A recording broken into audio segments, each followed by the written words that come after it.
Hello everyone, नमस्ते। कैसे हैं आप सब? आई होप आप सब अच्छे होंगे।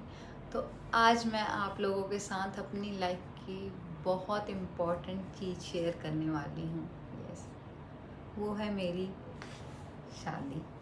तो मेरी शादी कैसे हुई है, मेरी शादी का क्या सच है, क्यों मैं दिल्ली में पैदा हुई, दिल्ली में पढ़ाई की, दिल्ली में घर है, आज भी पेरेंट्स दिल्ली में रहते हैं, क्यों मैं दिल्ली छोड़ के गुवाहाटी में रहती हूँ, क्या मैंने भाग के शादी की है, कोर्ट मैरिज की है मैंने, या मैंने लव मैरिज की है कि मैं यहाँ आके रह रही हूँ, अपनी फैमिली से नहीं मिलती, अपनी फैमिली से दूर हूँ, क्या रीज़न है। तो मेरी शादी का जो सच है ना, वो मैं आज आप सबके साथ यहाँ पे शेयर करने वाली हूँ। मेरी शादी में बहुत सारे ट्विस्ट हैं। तो चलिए बात करते हैं मेरी शादी की। तो मैं मेरे हस्बैंड से कहाँ मिली, क्या ये लव मैरिज है, अरेंज मैरिज है या कोर्ट मैरिज है, तो मैं सब कुछ आपको डिटेल में बताती हूँ। तो सबसे पहले मैं मेरे हस्बैंड से 2003 में मिली थी। तब हम दोनों छोटू से थे, इतने भी नहीं थे, इतने थे। तो 2003 में मैं मेरे हस्बैंड से मिली थी। मेरी दीदी की शादी वो हो रखी है, जहाँ वो आज की डेट में मेरा भी ससुराल है। मतलब मेरी दीदी का ससुराल मेरा भी ससुराल है।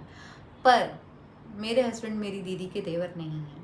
यूजुअली जो होता है यहाँ ऐसा नहीं है। ये है एक और ट्विस्ट। तो ये ट्विस्ट है, मैं आगे बताऊंगी क्या है। देवर नहीं है तो फिर कौन है। तो मैं 2003 में मिली थी मेरे हस्बैंड से। मुझे एग्जैक्ट नहीं याद है, मुझे सिर्फ उतना ही याद रहता है जितना हम मेरी दीदी की शादी के वीडियो कैसेट में देखते हैं। जितना कैसेट में दिखता है कि ये जैसे दिख रहे हैं, मैं यहाँ पे लगा दे रही हूँ, आप देख लेना, वैसा ही मुझे याद रहता है कि ऐसे दिख रहे होंगे। एग्जैक्ट मुझे ये नहीं याद कि हम दोनों की कोई बात हुई थी या नहीं। मैं अपनी दीदी के घर 8 से 10 दिन तक रुकी थी दीदी के साथ। जब विदाई हुई थी तो मैं गई थी, तो 8 से 10 दिन तक मैं वहाँ पे दीदी के साथ में रुकी हुई थी। तो उस दौरान मेरी एज के और भी बच्चे हैं मेरे ससुराल में, तो उन सबके साथ मैं खेलती थी, ये मुझे याद है। बट काफ़ी पहले की बात है ना, तो अब वो सब बिल्कुल ब्लर सा हो गया है। तो एग्जैक्ट किसी का भी फेस नहीं याद है, ना भी नहीं याद है कि मैं किस गेटअप में होती थी, वो सब भी नहीं याद है। बहुत ब्लर ब्लर सी चीज़ें याद हैं। तो सबके साथ खेलती थी, तो ऑब्वियस सी बात है मेरे हस्बैंड सेम एज के हैं हम दोनों, तो उनके साथ भी खेली होंगी मैं, शायद। Wow. बट मुझे कुछ नहीं याद कि मैंने इनसे क्या बात की थी या किसी और से भी क्या बात की थी, नहीं याद है। तो उसके बाद शादी में से दीदी की मैं आ गई, वापस से मैं दिल्ली आ गई। हस्बैंड भी ऑब्वियसली असम आ गए होंगे, जहाँ मेरे सास ससुर हस्बैंड रहते हैं, वो लोग वहाँ आ गए। और हम दोनों अपनी अपनी लाइफ जी रहे थे, अपने अपने तरीके से, अपने अपने घरों में। हम दोनों का एक दूसरे से कोई कनेक्शन नहीं था, क्योंकि हम दोनों एक दूसरे को याद भी नहीं थे। मतलब कोई नीरू दिल्ली में बैठी है, ऐसा कुछ मेरे हस्बैंड के माइंड में भी नहीं था, या मेरे माइंड में भी मेरे हस्बैंड के लिए कि कोई कुणाल है जिससे मैं मिली थी। ये सब चीज़ें कभी दूर दूर तक नहीं थी माइंड में, हमारे माइंड में नहीं थी, बट घर वालों के माइंड में ज़रूर थी। What? तो सेम एज है मेरे हस्बैंड की और मेरी। हम दोनों ने साथ में ही 10th 12th ग्रेजुएशन सब कुछ किया है, सेम बैच के हैं हम लोग। तो घर वाले सोच रहे थे मेरी शादी के लिए कि अब शादी के लिए मतलब देखना स्टार्ट करते हैं। देखते देखते एकदम से इतनी इजीली तो हो नहीं जाती है शादी, मतलब कहाँ करना है ये सब। तो 2015 से शायद मेरे घर वालों ने स्टार्ट किया मेरे लिए लड़के देखने का, मतलब सोचा मेरे घर वालों ने कि अब इसकी शादी 2-4 साल में कर देंगे। तो सोचना उन्होंने स्टार्ट किया 2015 में।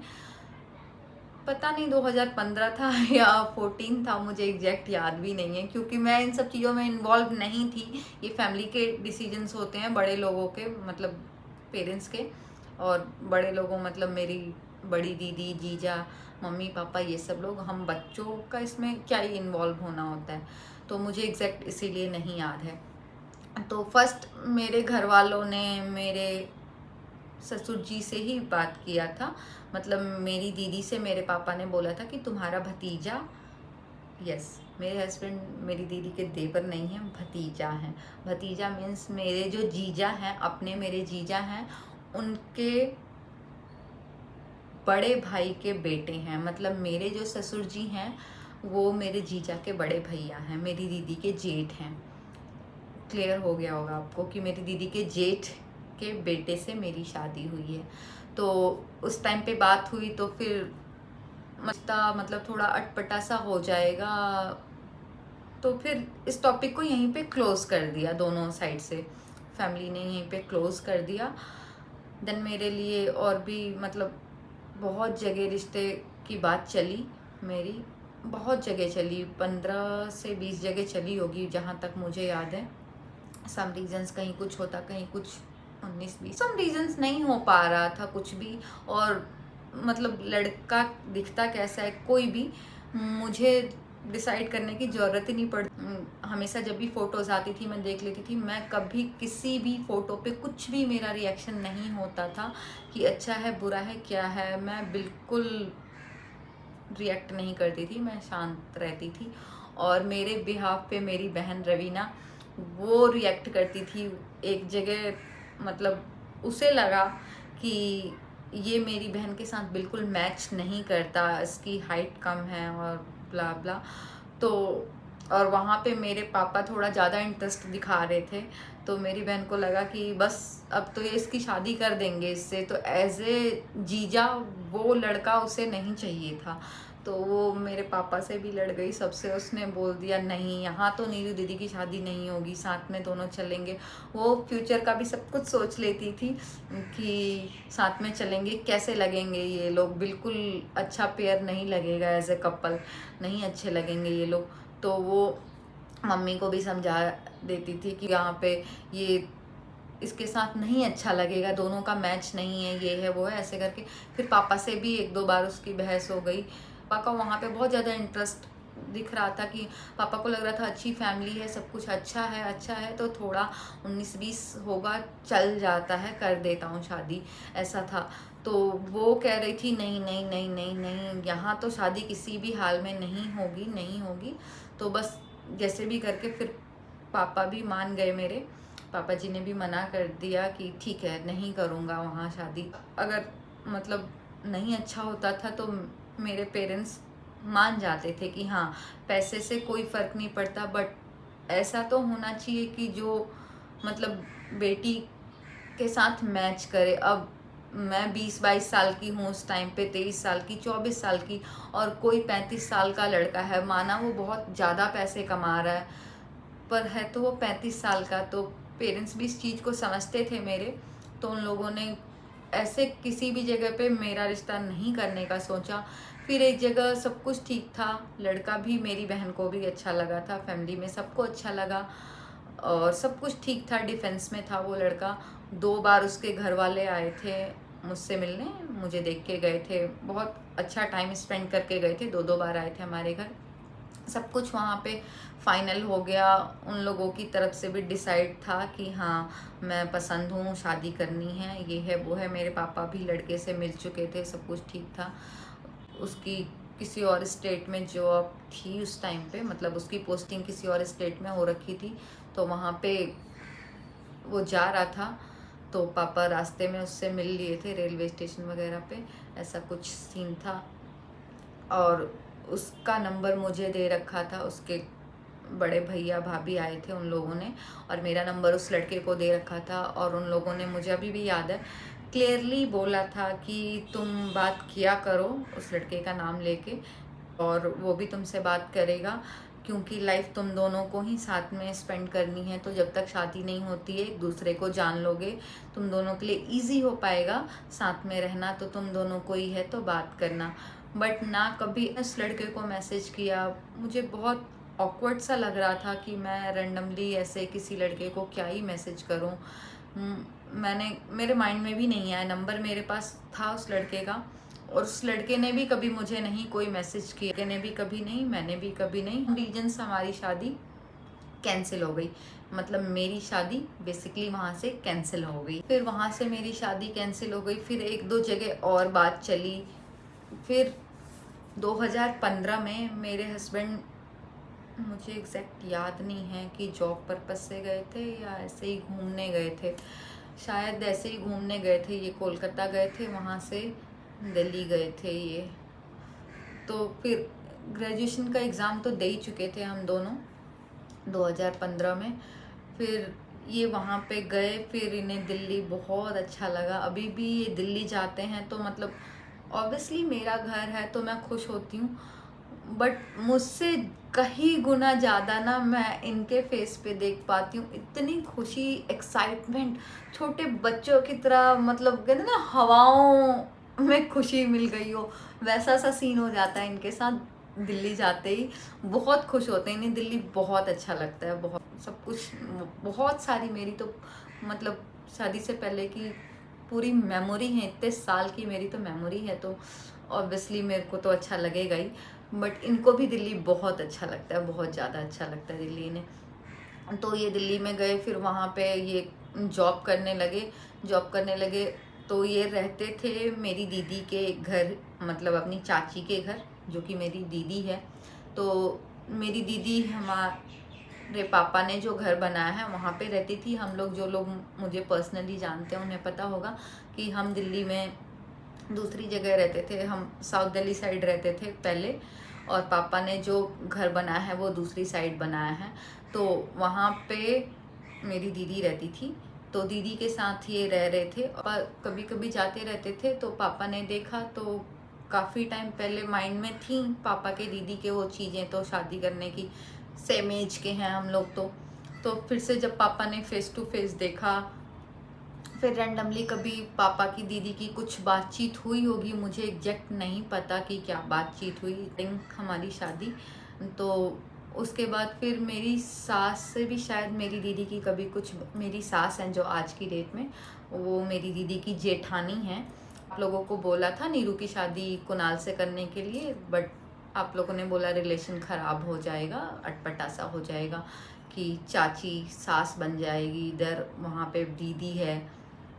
तो फिर उन्होंने, मेरी सास ने बोला कि हमने किसी से बात किया था, तो पॉसिबल है, हो सकता है, अगर हम लोग चाहें तो हो सकता है, क्योंकि ऐसा भी कुछ नहीं है। नीरू वहाँ पे भी छोटी है तुमसे, यहाँ पे भी तुमसे छोटी ही रहेगी।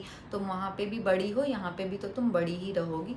तो अगर चाहें तो हो सकता है। तुम्हारे पापा ने उसके बाद फिर बात ही नहीं करी। तो मेरे पापा ने सोचा कि उनकी साइड से ना है, तो इसलिए बात नहीं हुई। फिर बात हुई, फिर 2016 में हमारी शादी फिक्स कर दी। लेकिन हमारी शादी 2016 में फिक्स हुई, लेकिन उस टाइम पे हम दोनों अभी बहुत छोटे थे। हमारी शादी फिक्स हुई उस टाइम पे मेरे फादर इन लॉ ने कहा कि नहीं, अभी हम शादी बस फिक्स कर देते हैं, हम करेंगे 2 साल के बाद। सम रीजंस वो इतनी जल्दी नहीं करना चाहते थे, और बाल विवाह सा लगता ना अभी के अकॉर्डिंग देख के। वैसे भी मेरे हस्बैंड, मैं फ़ोटो दिखाऊंगी, बहुत इनोसेंट से लगते हैं। इनोसेंट मैं भी लग रही थी, बट मेरा रो रो के मुंह सूज गया था। और ये बहुत बच्चे से लगते हैं शादी में, ऐसा बहुत सारे लोग मुझे बोल चुके हैं कि बाल विवाह हो गया था क्या, जीजू का ऐसे दिखते हैं। तो हमारी, हाँ, आजकल के अकॉर्डिंग बहुत कम एज में शादी हो गई थी। हमारी शादी फिक्स हो गई 2016 में। फिर हमारी इंगेजमेंट हुई 2017 में 15 अक्टूबर को। उस टाइम पे मेरी सासू माँ गई थी दिल्ली, मेरे हस्बैंड गए थे, सब लोग दिल्ली गए थे। और फिर उसी टाइम पे 1 महीने बाद डेट फिक्स हो गई हमारी शादी की, जो कि 18 में 2018 में हमारी शादी हुई। 19 अप्रैल को शादी हुई। तो ये थी मेरी शादी की स्टोरी। मेरी दीदी का और मेरा एक ही ससुराल है, और ये कोई भाग के शादी नहीं की है मैंने, ना कोई लव मैरिज की है, ये प्योर अरेंज मैरिज है मेरी। और मैं इतना बार बार अपने पेरेंट्स के घर नहीं जा पाती हूँ, यही रीज़न है, क्योंकि दिल्ली यहाँ से बहुत ज़्यादा दूर है। अगर मैं राजधानी से भी जाती हूँ तो 27 आवर्स लगते हैं राजधानी से, अगर लेट नहीं होती है तो। इतनी जल्दी जल्दी आना जाना नहीं हो पाता है पॉसिबल। और सास ससुर भी मेरे यहाँ नहीं रहते, वो लोग असम में ही दूसरी जगह रहते हैं। मेरे हस्बैंड की जॉब गुवाहाटी में है, तो इसलिए हम गुवाहाटी में सेटल हो गए हैं। सेम इसी तरह से मेरे फादर इन लॉ की जॉब असम में ही दूसरी जगह डिब्रूगढ़ में है, तो वो लोग वहाँ पे सेटल हैं। इन्होंने वहीं से रह के पढ़ाई की है, अभी गुवाहाटी में आए हैं रहने के लिए। वहीं पे रहते थे, पढ़ते थे, इनका घर ऑब्वियस सी बात है वहीं है। मैं टाइम टू टाइम जाती भी रहती हूँ वहाँ, वो लोग भी आते रहते हैं, बट अपने घर नहीं जा पाती क्योंकि बहुत ज़्यादा दूर है। औरों को देखती हूँ तो मुझे भी मन करता है कि मैं भी अपने घर जाऊँ, कोई फेस्टिवल होता है तो अपनी फैमिली से मिलूँ। बट ऐसा नहीं है कि मैंने भाग के शादी की है या लव मैरिज की है तो मैं अपनी फैमिली के पास किसी भी फेस्टिवल वगैरह पे नहीं जाती हूँ, ऐसा बिल्कुल भी नहीं है। दूर होने की वजह से मैं नहीं जा पाती हूँ, इतना जल्दी जल्दी आना जाना नहीं हो पाता है दूर होने की वजह से बस। और मेरा बेटा मेरी शादी के 4 साल बाद हुआ है, और एग्जैक्ट मेरी एनिवर्सरी के डे हुआ है। जिस दिन मेरी 4th एनिवर्सरी थी उस दिन मेरा बेटा हुआ है। तो इसके पीछे क्या लॉजिक है, और 4 साल का टाइम हमने खुद ही डिसाइड किया या सम रीजन्स ये 4 साल डिले हो गया, नेचुरल कंसीव किया मैंने या कोई ट्रीटमेंट लिया मैंने, तो इस सब के रिगार्डिंग मेरी कुछ फ्रेंड्स को हेल्प हो जाएगी। तो मैं एक और ब्लॉग लेके आऊँगी इस सब के रिगार्डिंग। मेरे नेक्स्ट ब्लॉग में मैं आपको बताऊँगी कि 4 साल बाद इसके पैदा होने की क्या स्टोरी है, और एग्जैक्ट एनिवर्सरी के डे पैदा होने की भी क्या स्टोरी है। तो सब नेक्स्ट ब्लॉग में मैं शेयर करूँगी। ये ब्लॉग आप सबको कैसा लगा मुझे कमेंट में बताना। और मेरी शादी से रिलेटेड अगर आपको कुछ भी क्वेश्चन है तो आप मुझे कमेंट सेक्शन में पूछ सकते हो। And thanks for watching, bye bye, take care all of you.